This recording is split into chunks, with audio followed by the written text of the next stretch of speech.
Merci beaucoup, Monsieur le Premier ministre, شكرا جزيلا لك Mesdames, Messieurs les chefs d'État, de gouvernement, Messieurs les ministres. أصحاب الجلالة والسمو والمعالي. رؤساء الدول والحكومات، السيدات والسادة، يسعدني ويشرفني أن أعود إلى بغداد بعد أقل من عام مضت على إثر زيارتي السابقة في سبتمبر أيلول الماضي لأشارك بهذا المؤتمر. دولة رئيس الوزراء إن مشروع عقد اجتماع للدول المجاورة للعراق والتي لكم معها علاقات وثيقة هو مشروع أساسي كنتم تحرصون عليه منذ البداية، وهذا أصبح اليوم أمرا واقعا، وبحد ذاته هذا نبأ جيد جدا ونصر للشعب العراقي. كنا تكلمنا معا عن هذا الموضوع وكذلك مع الرئيس برهم صالح، وأود أن أحييه وأشكره على جهوده خلال زيارتي العام الماضي وفي الشهور التي سبقت. وتجمعنا هذه الإدارة في إمساك بزمام المبادرة ودفعها إلى الأمام، واجتماعنا اليوم هو الدليل على أن الجهود المبذولة بشكل قائم على المثابرة تجعل كل ما يبدو مستحيلا ممكنا. أود أن أحيي رؤساء الدول والحكومات الذين تحملوا مشقة العناء والسفر وجاءوا إلى بغداد، وكذلك الوزراء وأمناء العاملين للمنظمات الدولية والإقليمية. هم يلزمون دولهم في ظروف نعرفها جيدا جدا ونعرف الصعوبات الحالية، ويمكنني أن أقول أنه نظرا للظروف الجيوسياسية الجديدة على الصعيد الدولي والإقليمي فإن مؤتمر اليوم يكتسي طابعا خاصا. هذا المؤتمر يبين أن إرادة التعاون وبناء الشراكات بما في ذلك إذا كان هناك سوء فهم أو خلافات، هذا يبقى أهم شيء من أجل تحقيق السلام في هذه المنطقة الأساسية من العالم. نحن هنا قبل كل شيء من أجل العراق وأمنه وسيادته وتنميته ورخاء وتطور الشعب العراقي. ذكرتم بذلك دولة رئيس الوزراء. الشعب العراقي قد عانى الكثير من المعاناة بسبب الحروب والأزمات وتقلبات التاريخ التي شهدتها هذه البلاد، وبالتالي نحن مدينون لهذا الشعب. العراق اليوم يعود ويمسك بمصيره ويتوجه نحو الاستقرار والتنمية، والهدف الأول من هذا المؤتمر هو مواكبة العراق على هذا الدرب، أولا عن طريق إعادة التأكيد على عزمنا وتصميمنا على مكافحة الإرهاب ومن أجل أمن بلادكم. ولهذا السبب تبقى فرنسا ملتزمة بالكامل ميدانيا إلى جانب القوات العراقية في مهمتها القتالية وكذلك في مهام التكوين والتدريب. والحرب على الإرهاب هي الحرب التي نخوضها منذ عدة سنوات في إطار التحالف الدولي إلى جانب حكومتكم وقواتكم المسلحة. وأود أن أقول لكم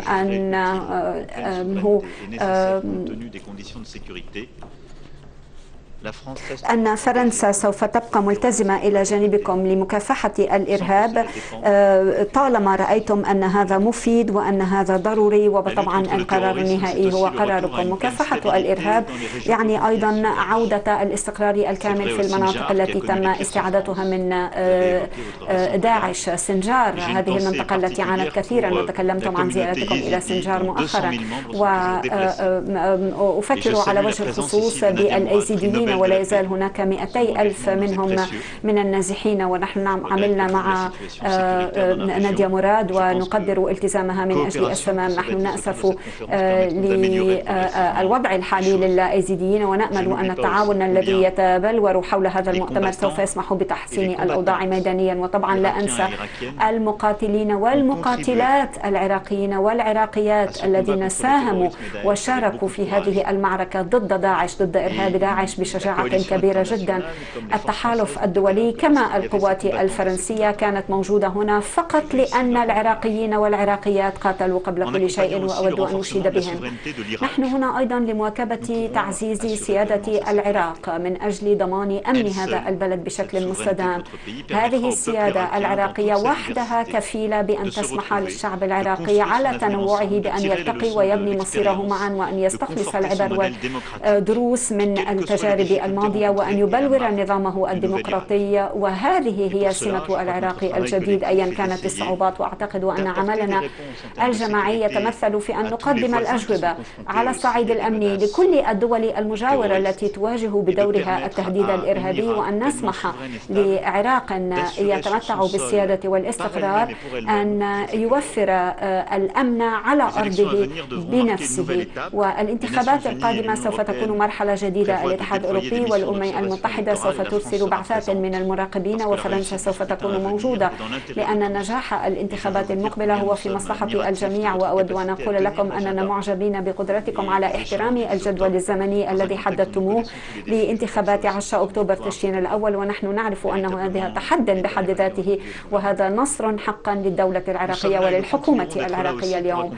نحن هنا وسنبقى لمواكبة الإصلاحات الاقتصادية والاجتماعية الضرورية والتي ينتظرها الشعب العراقي، وخاصة الشباب الذي يجب أن يكون في صميم اهتماماتنا اليوم، والذي يتطلع للعيش بسلام والإبداع والخلق والتعلم. أكثر من 500 ألف شاب وشابة يصلون إلى سوق العمل سنويا، بالتالي يجب إيجاد الظروف التي تسمح بالاستجابة لاحتياجاتهم، لنتأكد أن هؤلاء الشباب لن ينجروا نحو مشاريع قاتلة، وأيضا لتوحيد الأوضاع في الأقاليم في المحافظات العراقية. وبالتالي فرنسا إلى جانبكم للالتزام في عدد من المشاريع في البنى التحتية والتعليم والتدريب والصحة والطاقة والمياه. إن شعب العراق كما شعوب المنطقة يواجه أيضا، وكما نحن جميعا يواجه أيضا انعكاسات التغيرات المناخية وضرورة الانتقال إلى اقتصاد مقتصد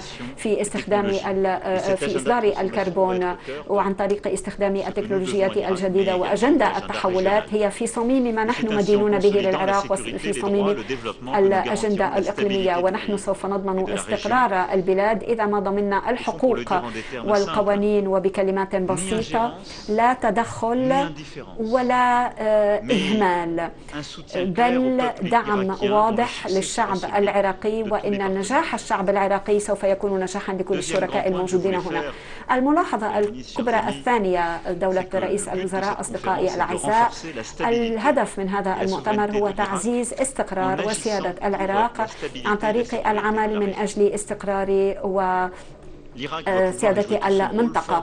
العراق يجب أن يتمكن من أن يلعب دوره كاملا بالاستناد إلى خبرته من أجل الحفاظ على السلام. إن بلدكم هو على ملتقى كثير من الحضارات والثقافات، وهو أيضا بلد يمكن أن يبني الجسور، وهذا ما تفعلونه اليوم دولة رئيس الوزراء. هذا المؤتمر الهام هو بمثابة جسر تبنوه. كل المنطقة تواجه نفس التحديات: مكافحة حرب ضد الإرهاب الذي يضرب كل بلداننا، تحدي الاستقرار، لأن مكافحة الإرهاب أحيانا يولد بعض التوترات بين دول المنطقة، والصعوبات المرتبطة بالاحتكاكات العرقية الدينية الثقافية، وأيضا طبعا التحدي الاقتصادي نظرا للتطور الديموغرافي الذي يعني أن الدولة عليها أن تقدم جوابا اقتصاديا. وكل الدول واجهت أيضا أزمة الهجرة، والكثير منكم واجه تنقل مجموعات كبرى من السكان. وهنا أرى أن عددا من أصدقائنا الأردن، تركيا، وأيضا إيران، لأذكر بعض هذه الدول، كلها تعرضت لضغوط بفعل الهجرة أو النزوح واللاجئين بسبب الأزمة السورية والفلسطينية إلى آخره. وأيضا التغيرات المناخية، هذا يعني ضرورة دعم هذه المنطقة، لأن التغيرات المناخية أدت الآن إلى انتقال ملايين من الناس من مساكنهم الأصلية إلى مناطق أخرى. كل هذا يحتاج إلى تنسيق. لكل هذه الأسباب أنا مقتنع بأن المنطقة بحاجة إلى تنسيق جهودها، ونحن بحاجة لمنتديات يتكلم فيها الكل مع الكل رغم الخلافات الموجودة. هذا ما علينا أن نفعله معا للاستجابة لهذه التحديات، بالعمل معا بشكل واضح لمحاربة الإرهاب. وأريد أن أكرر هنا إضافة إلى ما قلته للسلطات العراقية أن فرنسا سوف تبقى ملتزمة إلى جانب كل دول المنطقة التي ترغب في ذلك والتي تطلب منا ذلك في مكافحة الإرهاب. كل من يقاتل الإرهاب هم أشقاؤنا وشقيقاتنا في السلاح بدون أي لبس. الإرهاب لا يزال موجودا في منطقة العراق وسوريا ويجب أن نبقى هنا لمكافحته، ولكننا وهذا هو الخط وهذه هي سياسة فرنسا، نحن نفعل وسنفعل ذلك دوما في احترام سيادة الدول. مجموعة المنظمات الإرهابية لا تبرر لا التدخل المباشر ولا عنف مجموعات تأتي من أماكن أخرى. هذا واجبنا جميعا، وهذا هو الخط الذي ستسير عليه فرنسا في احترام سيادة الكل. وإذا عرفنا كيف ننفذ هذه المطالب الأساسية إنما سيسمح ذلك بتحقيق السلم والاستقرار في المنطقة. هذا المؤتمر يبين أن هناك درب لمشاريع مشتركة وتعاون وتفاوض ونقاش في المنطقة، مكافحة الإرهاب، الأمن، الجوانب الاقتصادية. وأود أن أقول لكم أن هذا المؤتمر برأيي يجب أن يسمح لنا بأن نحدد ما هي المشاريع الكبرى: البناء التحتية، التعليم، الصحة، المياه، الطاقة، التي تكتسي طبعا أساسيا لكل المنطقة. وفرنسا مستعدة للالتزام إلى جانبكم من ناحية التمويل، وسنساهم كذلك في إقناع المجتمع الدولي بالتمويل أيضا والالتزام لتنفيذ هذه المشاريع، لأنها هي التي سوف تسمح بتحقيق الاستقرار في العلاقات بين الدول، وسوف تعطي فرص العمل وتفتح الأبواب أمام شباب دولكم. وربما أنتم تطرحون سؤال: لماذا فرنسا موجودة هنا اليوم؟ أولا، هذا شرف عظيم جدا أعطيتموه لبلادي أننا اليوم إلى جانبكم في هذا المؤتمر. ثانيا، لأنكم كما ترون أن هذا المؤتمر هو ثمرة محادثات والتزام لنا إلى جانب العراق وقناعة مشتركة مع دولة رئيس الوزراء وسيادة الرئيس. أضيف إلى ذلك أن فرنسا كانت وستبقى شريكا ذو مصداقية وموثوقا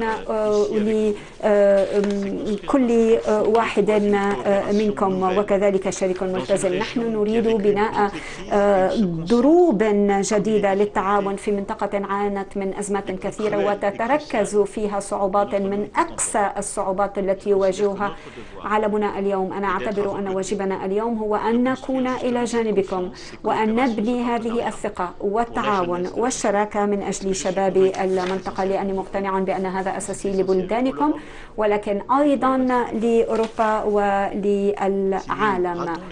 إذا فوتنا علينا هذه الفرصة اليوم فإن البؤس لن يتركز في منطقتكم ولكنه سوف يضرب مناطق أخرى، لأن واجبنا هو أن نعطي الشباب مستقبل، أن نفتح لها أبواب المستقبل.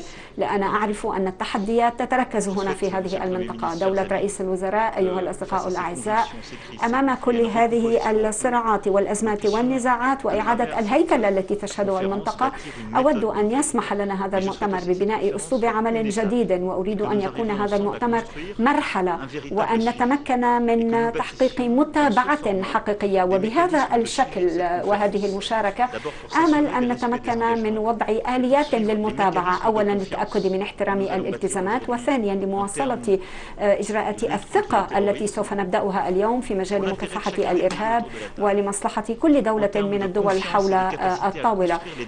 القدرة على تخفيف حدة التوتر عندما تتوتر الأوضاع، وأيضا لإطلاق مشاريع كبرى تربوية اجتماعية واقتصادية. وأود أن نلتقي ربما بعد سنة بنفس هذه التشكيلة لكي نرى ماذا حققناها. دولة رئيس الوزراء، أصدقائي الأعزاء، هذا ما أردت أن أقوله لكم اليوم، أننا نقف إلى جانب العراق والشعب العراقي وإلى جانب كل دولة من الدول الحاضرة حول هذه الطاولة. وأود أن أشكر الجميع على حضورهم والتزامهم من أجل مستقبل هذه المنطقة.